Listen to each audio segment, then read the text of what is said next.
News Now breaking news alert. Good evening. Metro Police holding a briefing right now about a deadly shooting in the Southeast Valley. Let's listen in. They made contact with a female who was outside of that apartment, who directed them into the apartment where her ex-boyfriend was shot. Officers immediately made entry to that apartment. After clearing that apartment, began rendering aid to our victim, who's a male in his 30s. Shortly thereafter, medical arrived here on scene. It was able to transport him to Sunrise Hospital, where unfortunately he is deceased. Based on that information, the homicide is currently on scene, and we're conducting our investigation at this time, and we will be doing so throughout the evening hours. The preliminary details that we have right now is that before this incident occurred, the female has an ongoing relationship with her ex-boyfriend where he comes over to watch their child in common, and that she also lives in the apartment with her current boyfriend.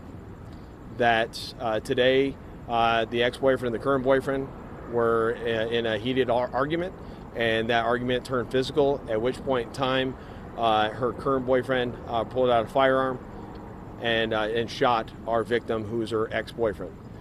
Shortly thereafter, he fled the scene in a vehicle. I have a vehicle description, but I'm not going to provide it right now because we're in the process of confirming it, because we've received some conflicting information on what that vehicle looks like. But he did flee. He is outstanding at this time. Right as we work through this investigation, we're confirming the information that we've already been provided, but those are the preliminary details that we know right now. I encourage anyone within the community that knows anything about this incident, whether it's prior incidents that may have occurred between these two individuals, or to please reach out to the LVMPD homicide section or reach out to Crime Stoppers in Nevada. That information helps us greatly in our investigation. And with that, I'll take any additional questions you may have. What's the status of the child that was involved? Is the child where? Thank you for bringing it up. There was a child in the apartment at the time. That child is unharmed at this time and is currently with his mother, who's cooperating with investigators. Thank you.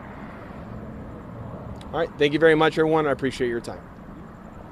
So you have been listening into the latest homicide investigation that happened not too far from Boulder Highway and Wagon Wheel Drive. Apparently, Brian, this started as some sort of a domestic dispute between a boyfriend and a former boyfriend. Luckily, the woman and the child involved were not hurt, but one person did die tonight. One thing police pointed out is no vehicle description at this point. They will at some point give us that detailed information. We'll have it on 8newsnow.com. Any information you have, please call Crime Stoppers.